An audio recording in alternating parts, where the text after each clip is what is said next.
जय बद्री विशाल। और बद्रीनाथ के दर्शन के बाद में अब सफ़र शुरू हो गया माणा गांव का। और माणा गांव के बारे में जितना कुछ मैं जानता था वो सब आपको इस वीडियो में बताने वाला हूं। और माणा गांव जो कि भारत और चीन के बॉर्डर पर बना हुआ है और इसके बाद में भारत की सीमाएं 30 किलोमीटर की रह जाती है। हालांकि सिविलियंस को इसके आगे जाने की इजाज़त नहीं है और बहुत ही खूबसूरत बताया गया है। तो विजुअल में बताता हूँ कितना खूबसूरत ये माणा गांव है और क्या माणा गांव के बारे में किदवंतियाँ हैं, ये भी आपके साथ में शेयर करूँगा इस वीडियो के दौरान। बद्रीनाथ से करीब 500 मीटर की दूरी पर जाने के बाद ही गाड़ियाँ रोक दी जाती हैं और इसके बाद रोकने के बाद पैदल ही ट्रैकिंग करनी पड़ती है। इस ट्रैकिंग में मुझे मेरे दोस्तों के साथ में आपको लेके चलूँगा। वसुंधरा यहाँ पर एक झरना है जो आप यहाँ पर देख रहे हैं। यहाँ पर इस झरने के लिए कहा जाता है कि यहाँ पर इस झरने के ऊपर झरने का पानी उन्हीं लोगों पर गिरता है जो पवित्र होते हैं, उन लोगों पर नहीं गिरता जो अपवित्र होते हैं। ये मान्यता है यहाँ की। किदवंतियाँ हैं, मैंने पूर्व में भी आपको बताया कि अलग अलग किदवंतियाँ हैं यहाँ की। और ये माणा गांव पीछे ट्रैकिंग करेंगे, ट्रैकिंग करते हुए जाएंगे और आपको बताएंगे कि किस तरीके का खूबसूरत नज़ारा। तो भाइयों, माणा गांव पहुंच गया और माणा गांव में पहुंचने के साथ ही कुछ पूजा अर्चना वगैरह हो रही होंगी यहाँ पे। ज़्यादा मैं भी नहीं समझता पर आपको दिखाता ज़रूर। तो देखिए,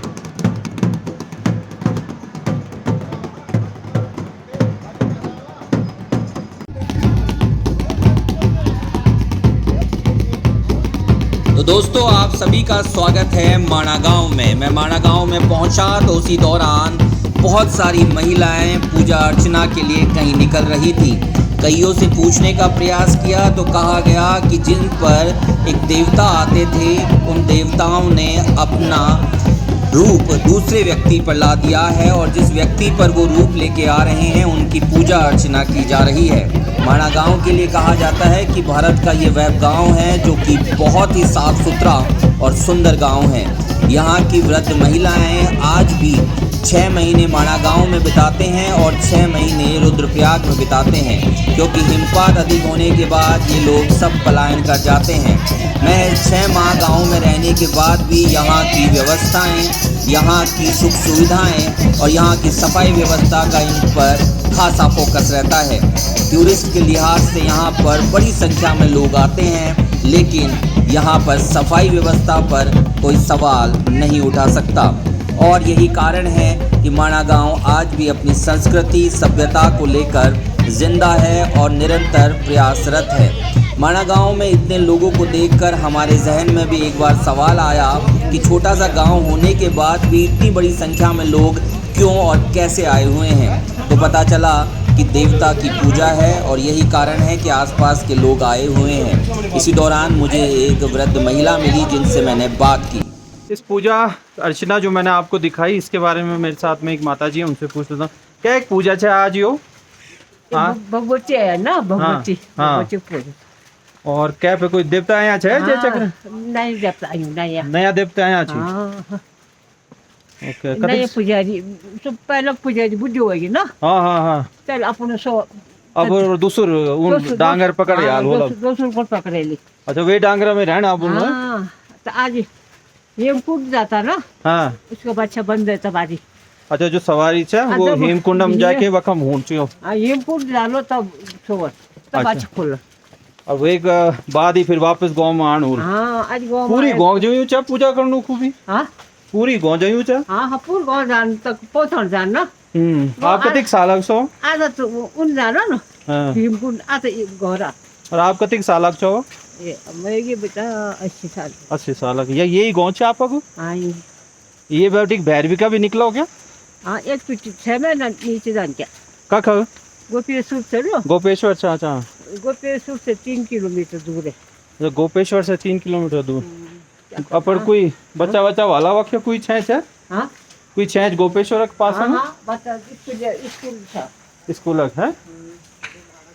चलिए, ये गांव के बुजुर्ग महिलाएं हैं और गांव के बारे में बता रहे थे। गांव में बहुत ही खूबसूरत अलग अलग फल फ्रूट्स वेजिटेबल्स कई प्रकार की उगी हुई हैं और आइए गांव के और किस्से कहानियाँ माता जी जैसे और भी लोगों से पूछते हैं, बताते हैं। आइए, मेरे पीछे व्यास गुफा है।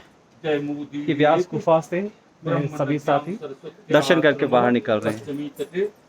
व्यास गुफा का बारे में जो कहा गया है वो यह है कि यहाँ पर बैठकर व्यास जी ने महाभारत लिखी थी और महाभारत के अंदर कुछ करेक्शन थे। उस करेक्शन को नीचे गणेश गुफा है, वहाँ पर गणेश जी ने बैठकर करेक्शन करेक्ट कर रहे थे। और जैसे जैसे कलयुग आता गया, ये जो बुक आपको दिख रही है व्यास पोथी इसे कहा गया है, ये व्यास पोथी ने शिला का रूप धारण कर लिया और शिला का रूप धारण करने के बाद इसे कोई पढ़ नहीं पाया। ये जिस तरीके से लिखा हुआ है और जिस तरीके से इसको जस्टिफाई किया है, बताया गया है, यहाँ के महंत, यहाँ के पुजारी इस चीज़ को बताते हैं। वेद व्यास जी की ये गुफा दूर से देखने से एक बड़ी सी किताब की तरह लगती है और यहाँ की मान्यता ये है कि कलयुग आया था तो कलयुग से आने से पहले ये किताब ही थी और बाद में इसने शिला का रूप धारण कर लिया। और अब हम आपको दिखा रहे हैं सरस्वती नदी का उद्गम स्थल। इससे पहले सरस्वती नदी कहाँ से आई, कहाँ गई, किसी को पता नहीं।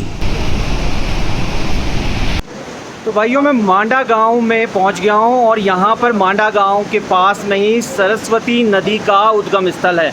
मेरे पीछे जो ये आप देख रहे हैं, यहां से ही सरस्वती नदी का उद्गम है और यहीं से ही सरस्वती नदी निकलती है। पुरानी कथाओं के अंदर कहा गया है कि जब पांडव इस रास्ते से निकल रहे थे तो सरस्वती नदी का उफान बहुत ज़ोरों पर था और उफान ज़ोरों पर होने के कारण भीम ने सरस्वती नदी से प्रार्थना की थी कि उन्हें जाने का रास्ता दिया जाए। लेकिन इतनी तीव्र सरस्वती नदी उस दौरान बहती थी कि रास्ता नहीं मिला, तो भीम ने एक बड़ी शिला को सरस्वती नदी के तट पर यहाँ पर फेंक दिया, जो अब एक मुख्य मार्ग सा बन गया है। और इसी शिला के ऊपर से पांडव इस रास्ते से निकलते हुए स्वर्गलोक की ओर गए थे। ये किदवंतियाँ हैं जो कि यहाँ पर आज भी प्रचलित है और इसकी मान्यता है और यही कारण है कि बड़ी संख्या में लोग यहाँ पर आते हैं। आप भी मेरे साथ पहली बार देख रहे होंगे कि पीछे सरस्वती नदी का उद्गम स्थल, यहाँ से सरस्वती नदी निकलती है। इसके पीछे कहाँ से आती है ये आज तक किसी को पता नहीं, बस ये पता है कि सरस्वती नदी का उद्गम स्थल ये है। ऐसे ही वीडियो को देखने के लिए बने रहिए मेरे इस YouTube चैनल में खास रिपोर्ट में।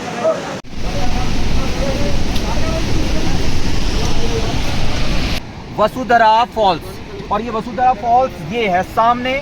एक बार मैं कहूँ कि अगर जूम करके देखें तो ये वो वसुधरा फॉल्स है। इसके पास से होते हुए पांडव गए थे सीधा स्वर्गलोक। और इस वसुधरा फॉल्स की खासियत बताई जाती है कि इस वसुधरा फॉल्स का पानी उसी पर गिरता है जो लोग पुण्य आत्माएं होते हैं या जिनने किसी भी प्रकार का कोई पाप नहीं किया हुआ होता है। यहाँ की किदवंतियाँ इस प्रकार की भी हैं। अभी तक के लिए इतना ही और मेरे चैनल को सब्सक्राइब करना ना भूलें। धन्यवाद।